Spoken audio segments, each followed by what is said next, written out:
बिहार विद्यालय परीक्षा समिति द्वारा आयोजित 2022 बोर्ड परीक्षा के लिए नए पैटर्न पर आधारित ये 2022 का है टारगेट एग्जामिनेशन गाइड क्लास 10। ये आपका मैथ का है, ये मैथ है। इसमें सारा सा आज मैं मैथ का आपको क्लास 10 का जो 2021 में ऑब्जेक्टिव पूछा गया है उसका मैं सॉल्यूशन आपको इस वीडियो में बताने जा रहा हूँ। और ये बुक जो है देखिए आशीष पब्लिकेशन, ये आशीष पब्लिकेशन का बुक है।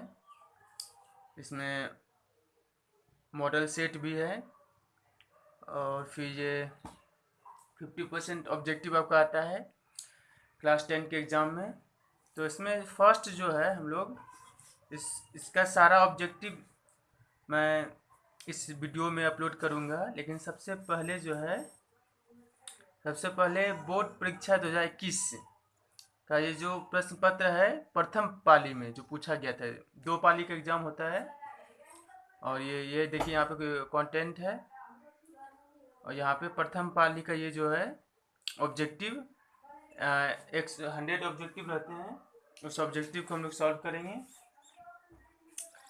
यहाँ पे देखिए है फर्स्ट क्वेश्चन है कि खंड अ में प्रश्न संख्या 1 से 100 तक के प्रश्न के साथ 4 विकल्प दिए गए हैं जिनमें से एक सही है। किन्हीं 50 प्रश्नों के उत्तर अपने द्वारा चुने गए सही विकल्प को ओएमआर शीट पर चिन्हित करें।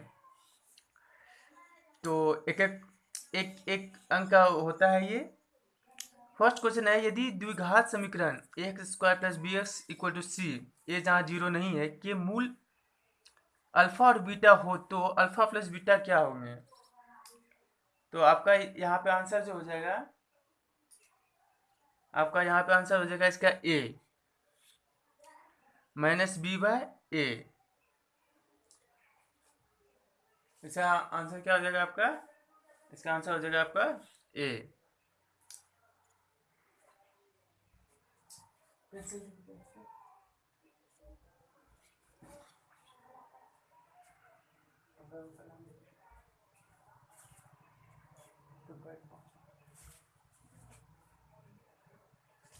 इसका यहाँ पे आपका आंसर हो जाएगा फर्स्ट का ये ए,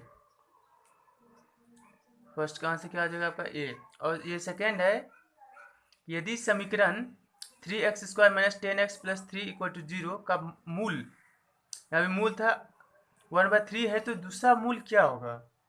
एक मूल 1/3 दिया हुआ तो इसका दूसरा मूल क्या होगा, ये आपका हो जाएगा डी आंसर। 2 का डी क्या हो जाएगा आपका 3 हो जाएगा।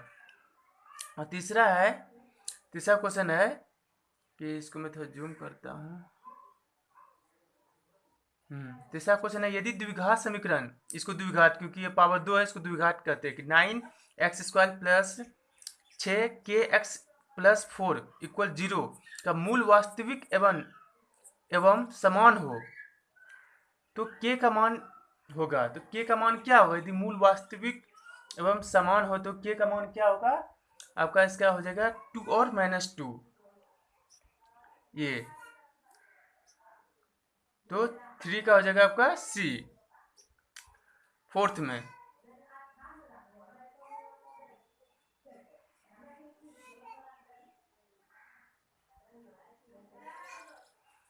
फोर्थ में है कि द्विघात समीकरण 4x square plus 4y plus 1 equal to 0 के मूलों का गुणनफल होगा। मूलों का क्या पूछा है, गुणनफल। तो इसका आंसर आपका हो जाएगा कितना हो जाएगा ए 1/4, -1/4 नहीं होगा, क्या होगा +1/4, ऑप्शन ए 4 का ए।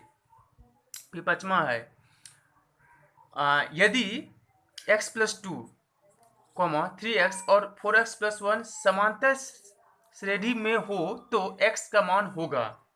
यदि ये समांतर श्रेणी में है तो x का मान हमको निकालना है और x का मान आपका हो जाए ए बी सी डी में कौन सा का आपका आंसर सी हो जाएगा।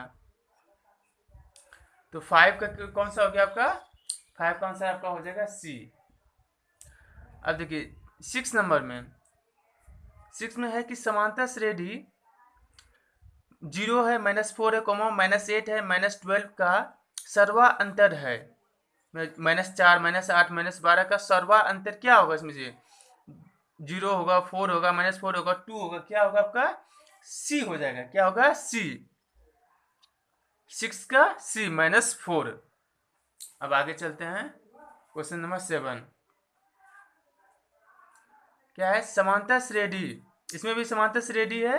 क्या है 14, 9, 4, -4, -6 डॉट डॉट डॉट का वर्मों पद है। इसका वर्मों पद क्या होगा? ये पहला है, दूसरा है, तीसरा है, चौथा है, पांचवा। ये वर्मों पद क्या होगा?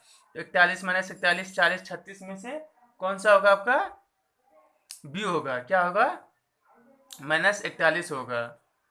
अब है कि 8वां क्वेश्चन, यदि किसी समांतर श्रेणी का, यहाँ भी कौन सा समांतर श्रेणी है, सब क्वेश्चन में देखिए समांतर श्रेणी ज्यादा पूछ रहा है, का प्रथम पद 13 है एवं सर्वा अंतर -4 हो, तो इसके प्रथम 10 पदों का योगफल, पहला पद दिया हुआ है और उसका अंतर -4 है, तो कह रहा है कि 10 पदों का योगफल क्या होगा? तो 50 होगा, -50 होगा, 30 होगा, -30 होगा। इसको देखिए हम आपको सॉल्व करके बताते हैं कि क्या है आपका। पहला कितना है? 13 है, और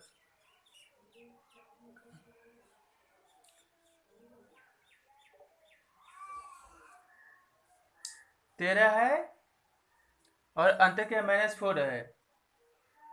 अंतर कितना है आपका? -4। प्रथम पद इतना है, तो 10 पदों का योग आपका कितना होगा? तो ये 8 का जो आंसर होगा आपका क्या हो जाएगा? बी हो जाएगा। कितना होगा? बी -50, माइनस कितना हो जाएगा? 50 होगा। अब देखिए वाई एक्स पर बिंदु,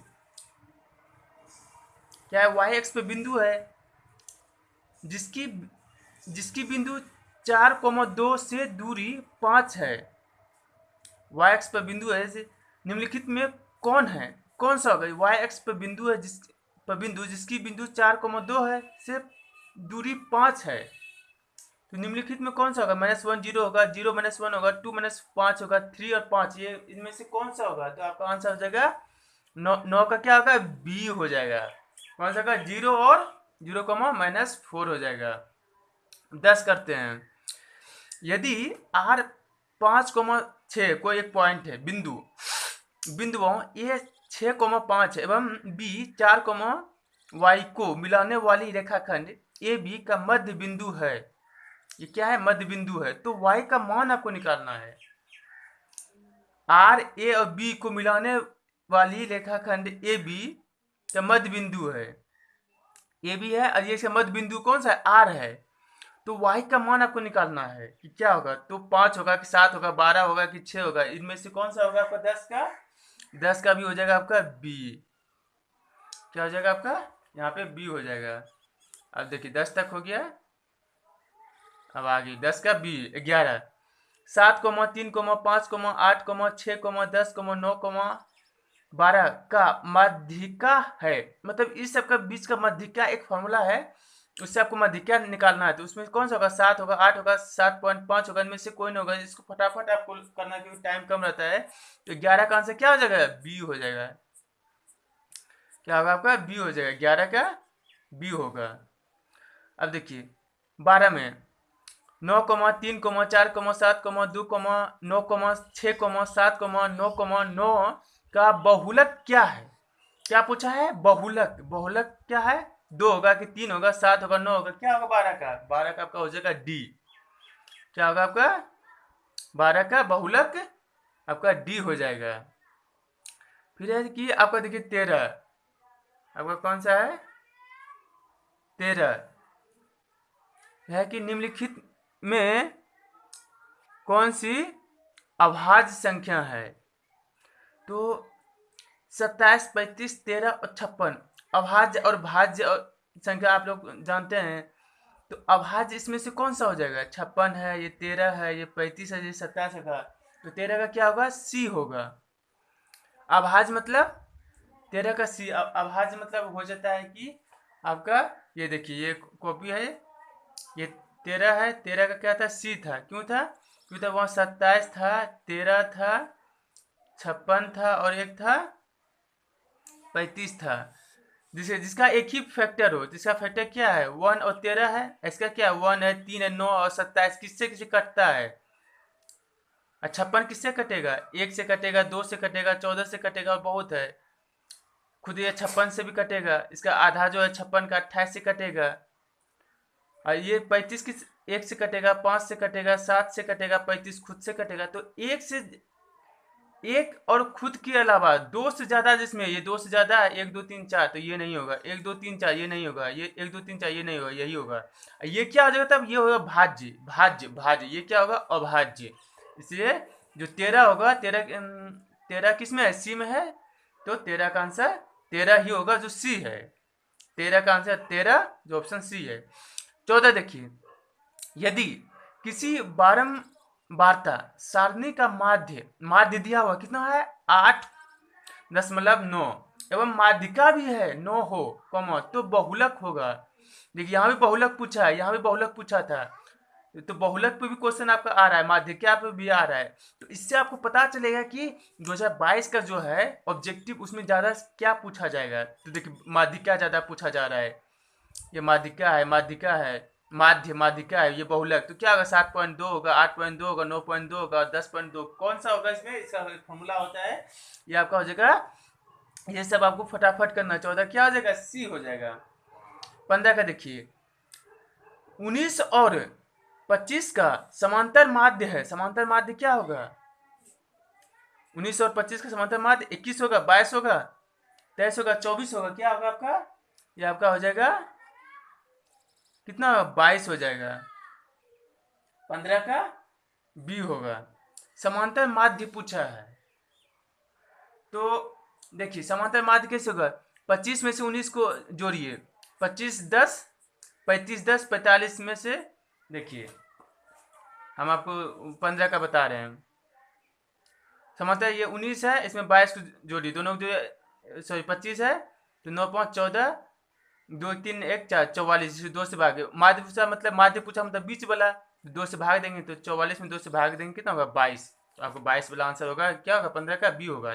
देखिए 16 नंबर है कि किसी घटना ई के लिए पीई प्लस पीई नहीं क्या होता है?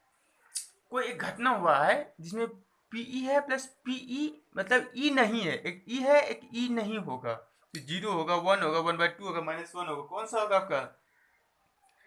बी 1 होगा। ये आपको ध्यान रखना, 16 का 1 होगा। अब आगे बढ़ते हैं। देखिए 1 मिनट।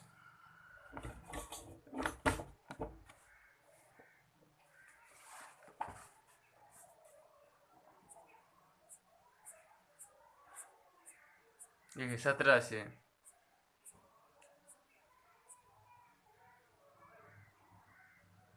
है, दो सिक्के के उछाल में कितना? दो सिक्के के उछाल में दो शीर्ष आने की प्रायिकता क्या होगी? दो सिक्के हैं के उछाल में दो शीर्ष आने की संभावना क्या होती है इसका? तो आपका 17 का हो जाएगा कितना? 17 का कितना होगा? 1/4 डी। 17 क्या होगा? डी। देखिए डी डी कैसे हुआ? जो जहाँ पे जो टफ हमको लगेगा वो उसका मैं सॉल्यूशन देते जाऊंगा। 17 का दो सिक्के हैं, दो सिक्के में एक क्या होता है? एक हेड होता है, यानी एक जिसको भारत कहते हैं, एक पैसा कहते हैं, मतलब टेल। तो एक हेड हुआ, तो दो सिक्के को उछाले, तो एक बार यदि एक में हेड आया तो एक में टेल आएगा, फिर एक में हेड आया तो दूसरे में भी हेड आएगा। दो चांसेस हुआ। पहला, अब हेड आ गया पहला में, पहला से कम तो दूसरा में टेल होगा। पहला में हेड हुआ तो दूसरा में भी हेड आ सकता है। अब पहला में टेल होगा तो दूसरे में भी हेड आएगा। पहला में टेल होगा तो दूसरे में टेल होगा। इस चारों से ज्यादा कोई नहीं बनेगा, तो टोटल 1 2 3 4। तो नीचे प्रायिकता कैसे निकालते हैं? नीचे 4 दे दिए, टोटल जितना है। अब क्या कहता है कि दो शीर्ष, जिसको हेड कहते हैं, इसी हेड को क्या कहते हैं? शीर्ष कहते हैं। शीर्ष, तो दोनों शीर्ष किस में है? इसमें देखिए शीर्ष है, ये शीर्ष नहीं है, शीर्ष नहीं है, शीर्ष है, ये शीर्ष नहीं है, शीर्ष नहीं है। दोनों शीर्ष कितना है? तो 4 में से एक ही है ना, तो 1/4। समझ गए? तो यही आपका आंसर होगा। 1/4 कौन सा है? डी। तो 17 का कौन सा होगा आपका? ये डी होगा।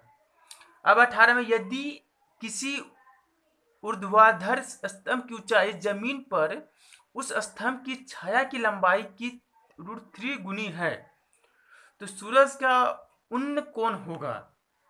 कहता है यदि किसी ऊर्ध्वाधर स्तंभ की ऊंचाई, एक स्तंभ है उसकी ऊंचाई जमीन से उस स्तंभ की छाया की लंबाई की √3 गुनी है तो यदि उसकी वो क्या थे √3 गुनी हो तो यदि ये √3 है, ये x है तो √3/x, तो कहता है कि सूरज की उन्न कोण क्या होगा, सूरज की उन्न कोण क्या होगा। तो आपका आंसर 18 का हो जाएगा, आपका सी हो जाएगा। क्या हो जाएगा आपका ये सी कितना है 30, 45, 60 डिग्री, 75 डिग्री, 60 डिग्री। सी कैसे हुआ आप देखिए, 18 था, क्वेश्चन नंबर 18 था। देखिए यहाँ पे हमारे पेंसिल से बनाए हैं। देखिए ये कह रहा है यहाँ पे सूरज है, ये उन्न कोण होता है। ये कह रहा है कि यदि किसी ऊर्ध्वाधर स्तंभ की लंबाई, ये लंबाई हुई, ये कोई समय स्तंभ है, ये पोल है, बिजली का पोल, यहाँ पे सूरज है तो इसकी परछाई जो ये आपका क्या हुआ जमीन हुआ, इसकी परछाई यहाँ पे बनेगा सीधा कि ये परछाई बनेगा, नहीं, परछाई ये जमीन पे बनेगा ऐसे लंबा।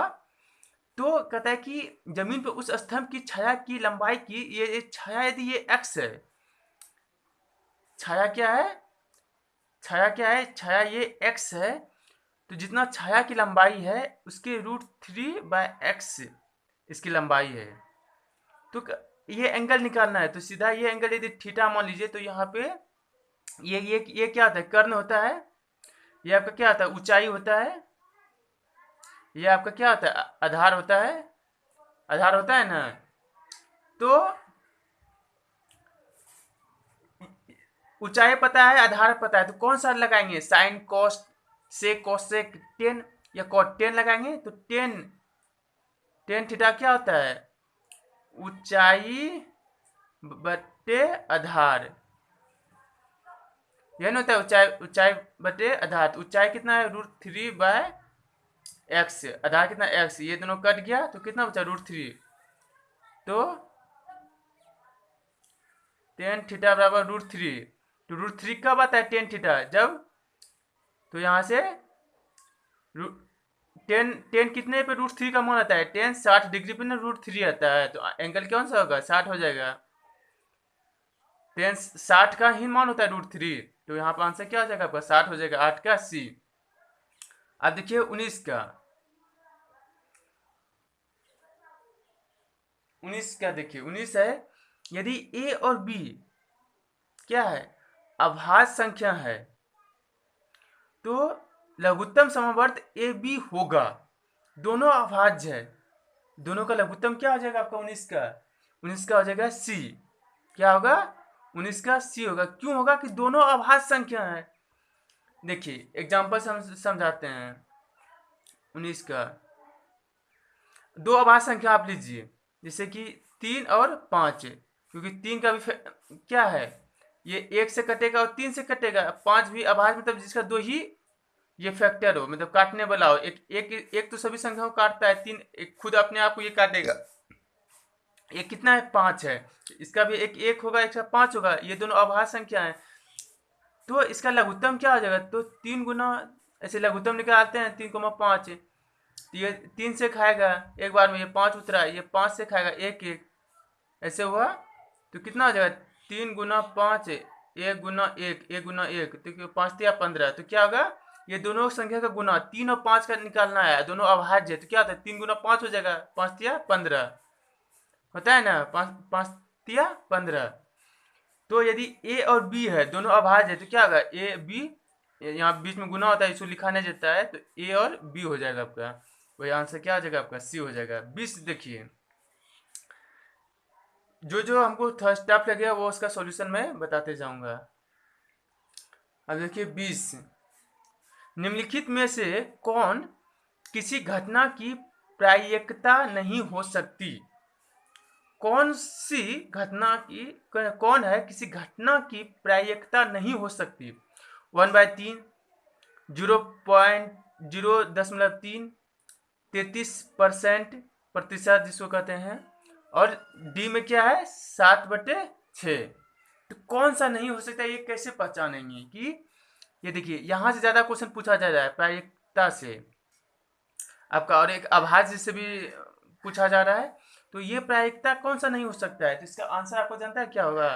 इसका आंसर आपका हो जाएगा डी, 20 का डी। ये क्यों हुआ? देखिए क्यों हुआ, क्योंकि देखिए क्या है, 1/3 है, पहले लिखते हैं 1/3, देखिए सबको आपको लिखते हैं 20,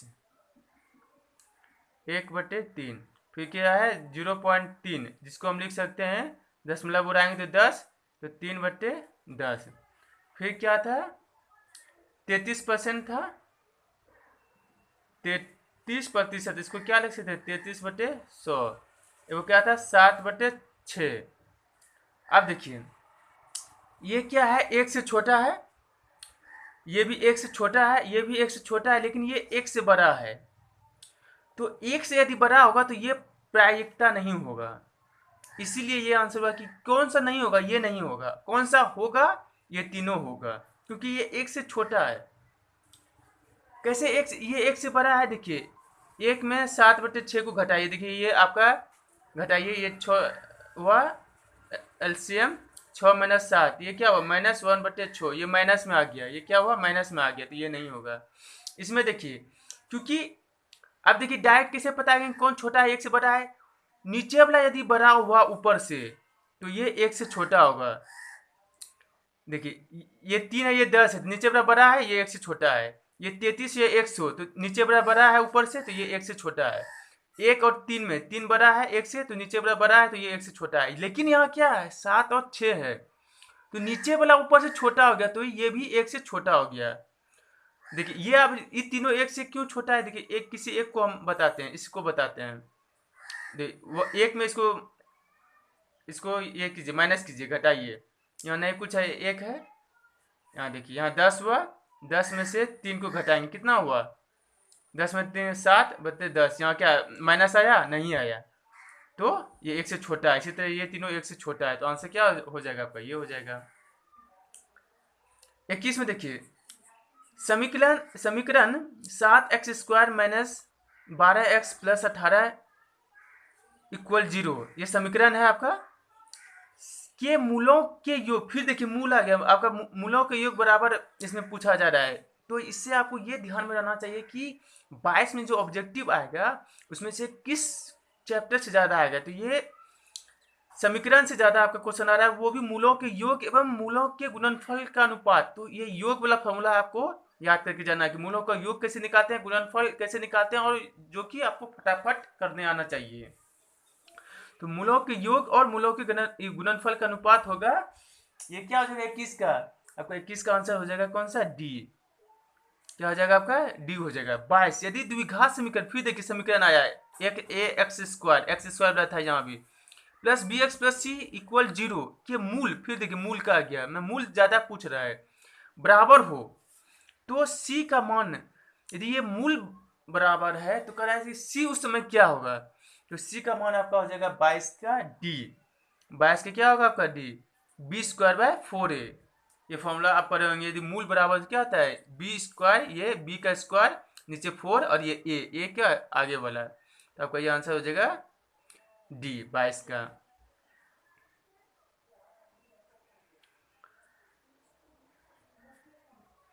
तेईस y = 10 है का आलेख कैसी सरल रेखा होगी, कैसी होगी, देखिए a है, बी सी डी में क्या, y 10 है, y बराबर 10 का आलेख कैसी सरल रेखा होगी, x एक्सिस के समांतर, y एक्सिस के समांतर, मूल बिंदु से जाती हुई, इनमें से कोई नहीं, इनमें से कोई नहीं, मतलब कि बी ए सी में से कोई नहीं होगा। तो आपको यदि इन तीनों में से लगा नहीं होगा तो आपको वहां क्या टिक करना है, डी टिक करना है, लेकिन पहले चेक करना है कि वो होगा या नहीं होगा। तो देखिए ये आपका क्या होगा, 23 का हो जाएगा आपका ए, 23 का क्या हो जाएगा ए हुआ। क्यों हुआ मैं आपको बता रहा हूं, देखिए क्या है, y बराबर 10 का आलेख कैसी सरल रेखा होगी, ये था 23 था, देखिए ये हुआ, ये हुआ, ये y हुआ, ये -y हुआ, आप लोग को पढ़ाया गया होगा, ये -x है और ये x है, नहीं पढ़ाया गया है तो ये देख लीजिए, यहाँ पे 0 होता है जिसको मूल बिंदु कहते हैं, ये 1 होता है, 2 होता है, 3 होता है, ये -1 होता है, -2 होता है, इसी तरह से अनंत तक जाती है। यहाँ पे होता है 1 होता है, ये 2 होता है, ये 3 होता है, ऐसे बढ़ते जाता है। नीचे भी -1 होता है, -2 होता है, -3 होता है। तो अब इसको इसको और बड़ा कीजिए, यहाँ 1 2 3 ऐसे चलते चलते कहीं पे 10 होगा, ये ऊपर वाई, इसे देखिए फिर से हम बनाते हैं, देखिए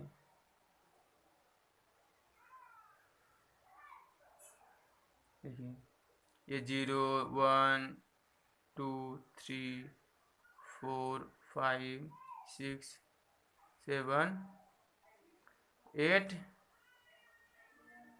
9 और ये यहाँ पे 10, ये आपका क्या हुआ, वाई हुआ। तो इसके समांतर y बराबर 10, यही यही रेखा होती है, y बराबर 10, क्योंकि y पे है और 10 के बराबर, y बराबर 10 एक रेखा जो है ये समांतर, ये भी, ये क्या होता है x एक्सिस, तो x के क्या है, समांतर है, दोनों समांतर है ना। तो y बराबर 10 जो होगा वो क्या हो जाएगा आपका, x एक्सिस के समांतर। और यदि x बराबर 10 रहता है, यहाँ पे 1 2 3 4 5 6 7 8 9, इसको आगे बढ़ाइए, ये y बराबर x बराबर यदि 10 रहता तो ये y एक्सिस के समांतर होता है इसे।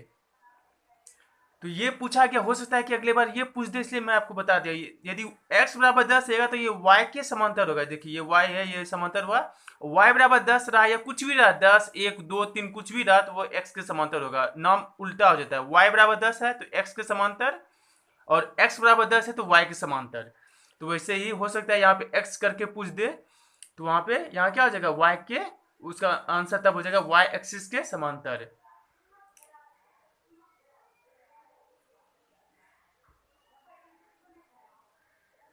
अब है 24 कि निम्नलिखित में से कौन सा बिंदु तृतीय चतुर्थांत में स्थित है। ये फर्स्ट क्वेश्चन ऐसा पूछा गया है अभी तक 25 क्वेश्चन में, क्या पूछा है, तृतीय चतुर्थांत में स्थित है। तो 4,6 -4, -6 4, -6 -4, 6 तृतीय चतुर्थांत में स्थित है, तो कौन सा होगा आपका, 24 का आपका हो जाएगा, क्या हो जाएगा आपका, बी हो जाएगा। और बी कैसे हुआ वो मैं आपको बता रहा हूं, बी आपका कैसे हुआ, देखिए 24 था ना, देखिए 24 का, देखिए सबसे पहले ये फिगर बना लिए, ये क्या हुआ अभी बताए, वाई था, ये -y था, ये x था, -x था, यहाँ पे इधर x, यहाँ पे दोनों पॉजिटिव, ऐसे ऐसे याद रखना है, यहाँ पे कोई भी दो होगा y x दोनों पॉजिटिव, यहाँ पे यहाँ x पॉजिटिव y पॉजिटिव, इधर देखिए इसमें क्या होता है, ये x निगेटिव, तो यहाँ माइनस होगा पहले, यहाँ प्लस होगा, इधर ऊपर जाएंगे y क्या होगा, प्लस होगा। इसमें आइए, इसमें क्या है, x भी निगेटिव है, y भी निगेटिव, तो यहाँ दोनों अंक जो भी होगा ए बी वो दोनों निगेटिव, यहाँ plus plus minus plus, x को पहले लिखते हैं, y को बाद में लिखते हैं, तो माइनस माइनस, यहाँ पे y और x में क्या होगा, y x प्लस होगा और y माइनस होगा, क्योंकि नीचे है तो ये y माइनस एक्स प्लस। इसमें जाएंगे तो ये दोनों देखेंगे, इसमें जाएंगे तो ये दोनों लाइन देखेंगे, इसमें आएंगे तो ये दोनों लाइन देखेंगे, इसमें आएंगे तो ये दोनों लाइन देखेंगे। इसको कहते हैं पहला चतुर्थांत, पहला, इसको दूसरा चतुर्थांत, इसको तीसरा चतुर्थांत, इसको चौथा चतुर्थांत।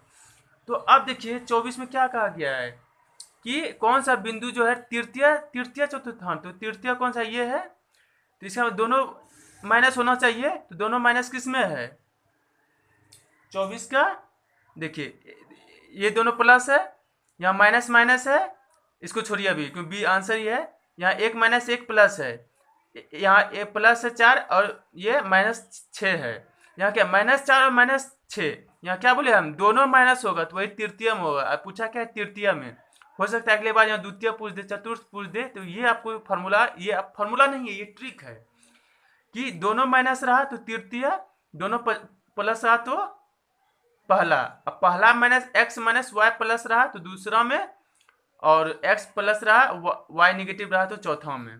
तो अगले हो सकता है 2022 में कुछ यहाँ पे दूसरा का पूछ दे, तो आपको ये यहाँ ये ध्यान भी देना है और समझना भी है कि क्यों ये हुआ।